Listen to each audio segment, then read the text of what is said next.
चलिए, आशुतोष सर की तरफ से आप सभी को बहुत बहुत नमस्कार। और एक बार आप लोगों को तहे दिल से हम धन्यवाद भी देंगे कि आप लोग मेरे वीडियो को पसंद कर रहे हैं और उम्मीद है कि आप इसको आगे भी पसंद करेंगे। तो आज हम उसी उम्मीद के साथ आगे बढ़ रहे हैं और आज हम भारतीय राज्य व्यवस्था का एनालिसिस करेंगे कि भारतीय राज्य व्यवस्था में और फिर लास्ट में हम एक ऐसा आप लोग को बताएंगे टॉपिक जो आपको पूरा राज्य व्यवस्था आप उसे कवर कर सकते हैं। तो सबसे पहले तो हम लोग टॉपिक देख लिया जाए कि कौन कौन से टॉपिक हमारे लिए इंपॉर्टेंट है। तो पहला है भारत का संवैधानिक विकास। तो संवैधानिक विकास की चर्चा हमने आपसे पहले भी कर चुका किया है, पहले वाले वीडियो में आप देखे होंगे कि जब हम आधुनिक भारत का इतिहास पढ़ा रहे थे तो उसमें हमने कहा था कि 1773 से 1947 के बीच, तो ये वही है यहाँ पे 1773 से 1947 के बीच जो भी चर्चाएं होंगी वो संवैधानिक विकास के तहत हम लोग करेंगे। दूसरा है संविधान सभा एवं संविधान निर्माण प्रक्रिया, कैसे बना, कब बना, कितना समय लगा, इस पे भी बात हम लोग करेंगे। तीसरा है प्रमुख समितियां, जो समितियां जो गठित थी संविधान सभा में, उन समितियों में कौन कौन से लोग थे, कौन शामिल नहीं थे, कौन किस मंत्रालय में थे, कार्यभार उनका क्या था, इस पे भी हम लोग चर्चा करेंगे। चौथा है उद्देशिका, काफी इंपॉर्टेंट है, आपको भी मालूम है क्यों इंपॉर्टेंट है। ये पढ़ने के बाद आपको कहीं ना कहीं एक पूरे संविधान पे पकड़ हो जाती है। उसके बाद है संविधान का स्रोत। स्रोत यानी कहने का मतलब ये है कि हमने संविधान में जो चर्चाएं की वो हम कहां से लिए, इस चीज का रखेगा, यानी हम कहां से लिए, कहां से सबसे ज्यादा स्रोत लिया गया, तो इन पे भी हम लोग बात करेंगे, किस देश से लिया गया।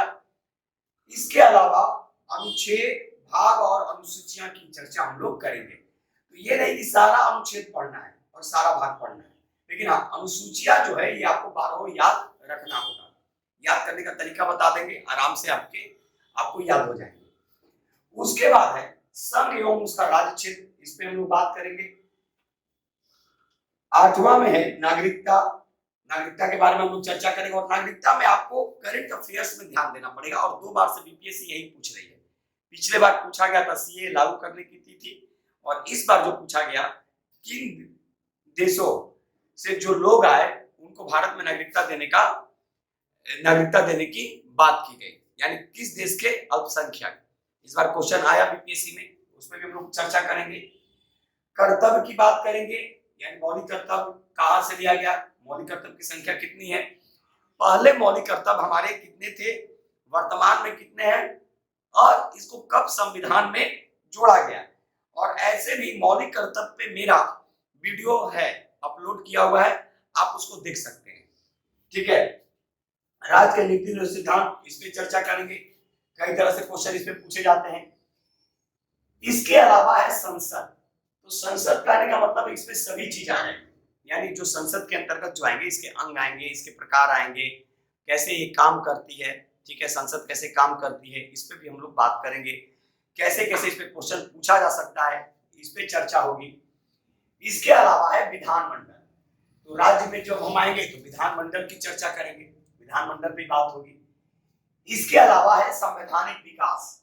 तो संवैधानिक संस्थाएं। तो संवैधानिक संस्थाएं कहने का मतलब जैसे चीफ इलेक्शन कमिश्नर, यूपीएससी, वित्त आयोग, इन सभी चीजों के बारे में हम लोग जानेंगे। यानी ये संस्थाएं, कभी कभी क्वेश्चन पूछ देगा कि कौन संविधानेतर संस्था है, यानी जो संविधान के इतर है, संविधान से उसका संबंध नहीं है, उसके बारे में भी है। जैसे आपकी सलाहकारी संस्थाएं या गैर संवैधानिक संगठन के बारे में जो चर्चाएं होती हैं, जैसे नीति आयोग, जो पहले जो था योजना आयोग, उसका नाम बदलकर नीति आयोग कर दिया गया।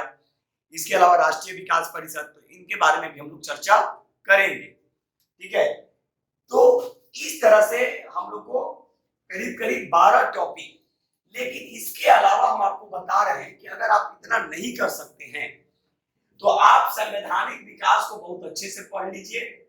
ठीक है, संवैधानिक विकास को बहुत अच्छे से पढ़ लेंगे, संविधान सभा एवं संविधान निर्माण की प्रक्रिया, समितियां, इसके अलावा कुछ अनुच्छेद, भाग और अनुसूचियां। लेकिन आप इसके लिए दो चीज पे आप कमांड कर सकते हैं, या तो आप संसद को पूरी तरह से कमांड कर लीजिए, ठीक है, और नहीं तो भाग और अनुच्छेद को आप कमांड कर सकते हैं। तो भाग और अनुच्छेद, उसमें भी पूरा भाग नहीं पढ़ना है, जो जो मेन है, जैसे 1 हो गया, 2 हो गया, 3 हो गया, 4 हो गया, 4 के क हो गए, ठीक है, 5 हो गया, 5 तो काफी इंपॉर्टेंट है, 5 पे पूरी तरह से कमांड होना चाहिए, ठीक है, 11, 9 हो गया, 12 हो गया, 14 हो गया, 15, 17, 18, ये काफी इंपॉर्टेंट है। तो ये भाग अगर जब आप कंप्लीट कर लेते हैं तो आपका वहां से अनुच्छेद भी कंप्लीट हो जाएगा। तो यानी कहने का मेरा मतलब ये है कि अगर आप इतने टॉपिक नहीं करना चाह रहे हैं तो आप मेन भाग और मेन अनुच्छेद कर लीजिए। तो मेन भाग और मेन अनुच्छेद कर लेने से क्या होगा कि आपका पूरा का पूरा लगभग आप 70 से 80% क्वेश्चन आप सॉल्व करके एग्जाम में आ सकते हैं, इसमें कोई भी संशय नहीं है, इसी का रखिएगा। लेकिन हम लोग एनालिसिस करके पढ़ेंगे, क्वेश्चन कैसे आएगा, कहां से क्वेश्चन कई बार पूछे गए हैं, उस पर भी बात करेंगे, ठीक है। इसके अलावा एक और छूट गया, याद रखिएगा, लेकिन हम लोग उसको भाग में भी कर सकते थे, ठीक है, न्याय प्रणाली। न्याय पे यानी आप पढ़ सकते हैं इसमें क्या, सुप्रीम कोर्ट, हाई कोर्ट, ठीक है, सुप्रीम कोर्ट के बारे में, हाई कोर्ट के बारे में, ठीक है, हाई कोर्ट के बारे में, अधीनस्थ न्यायालय के बारे में। तो इस पे हम लोग चर्चा करेंगे। तो इससे क्या होगा कि आपका पूरा का पूरा कहीं ना कहीं कवर हो जाएगा। लेकिन इस दोनों को इग्नोर नहीं करना है, किसको, भाग को और अनुच्छेद को।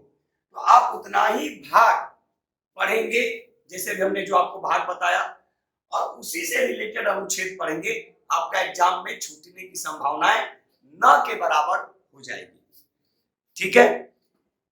तो आज हम लोगों ने एनालिसिस किया भारतीय राज्य व्यवस्था पे, जो भी और छूटेगा आप लोग कमेंट्स कर सकते हैं, उसको बता सकते हैं, तो उस पर भी हम लोग बात करेंगे, क्योंकि अभी हम क्वेश्चन नहीं करवा रहे हैं। क्वेश्चन अभी हम जब तक सारे सब्जेक्ट का एनालिसिस नहीं करेंगे तब तक किसी भी सब्जेक्ट का भी हम क्वेश्चन नहीं करवा रहे हैं, एनालिसिस कर रहे हैं। हाँ, बीच में आपको मिक्स जाएगा और करंट अफेयर्स जाएंगे।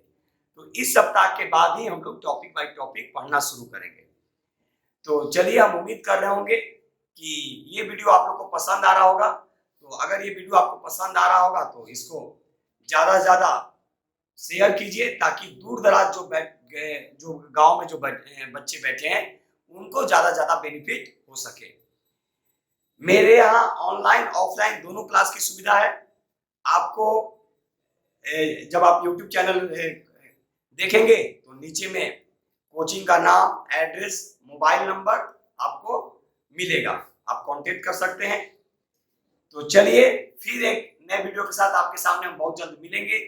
तब तक के लिए आशुतोष सर और स्पिरिट ऑफ सक्सेस क्लासेस को अनुमति दीजिए। जय हिंद, जय भारत।